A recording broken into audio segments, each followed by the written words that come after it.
Welcome, everyone. Today, we're diving into something truly amazing, Prakrutir Barmo, or nature's armor. We're going to explore how some of the planet's softest, most vulnerable creatures have developed these incredible hardcovers to protect themselves and, well, survive. So you have to ask the question, right? How does an animal with such a soft body make it in a world that's just full of danger?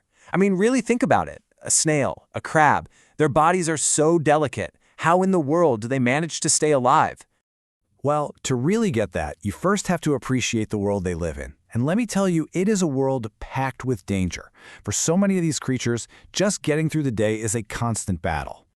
So what are they actually up against? Well, first off, there are enemies and predators everywhere, what we'd call shotru or shikari prani. Then there's the constant risk of getting their soft bodies injured. And if that's not enough, they often live in some really harsh environments. Yeah, it's tough life out there. So, what's nature's answer to all this? Oh, it's an absolutely ingenious one. Protective armor. This is their ultimate Raksha Kavach, a natural shield that makes survival not just possible, but a reality. When we say armor, what are we really talking about? At its heart, it's a hard cover, a kotan abaran. It's a tough outer layer on an animal's body that has one main job, to provide safety and protection. It's such a simple idea, but it's incredibly effective. And you know, what's really amazing is just how many things this armor does. Of course, you've got the basic safety and protection. It shields all those soft body parts. But get this, for some animals, it even helps them hold on to water in really dry places. It's a true multi-purpose survival tool. All right, let's see this stuff in action. It's time to meet some of nature's best defended creatures. Let's take a closer look at these incredible Bormopora pranira, the armored animals. Kicking things off with a classic, the crab, or as we know it, the kakra. Now, the crab's armor has a cool scientific name. It's an exoskeleton.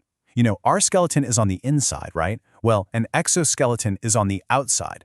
It's literally a full suit of armor that the crab wears all the time.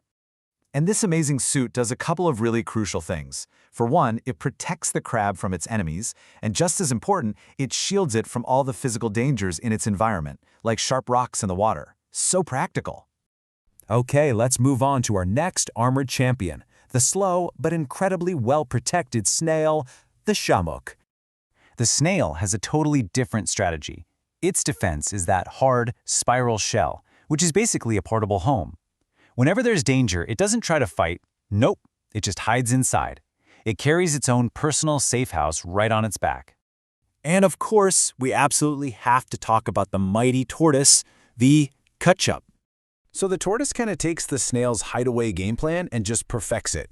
I mean, with that incredibly tough shell, it can pull its head and legs all the way inside when it feels unsafe, turning itself into a living, breathing fortress. Now for our next one, let's scale things down a bit. Don't underestimate this one though. It's the ladybug. Don't let its tiny size fool you. A ladybug's colorful outer wings, they're not just for looks, they're actually hardened covers. They act like a shield, protecting its soft body and, even more importantly, the delicate inner wings it needs to fly. And for our final example, let's look at another insect powerhouse, the beetle, known as the gubre poca. A lot like the crab, many beetles have a really strong, hard body cover. It's this fantastic all-purpose body armor that protects them from predators, falls, you name it.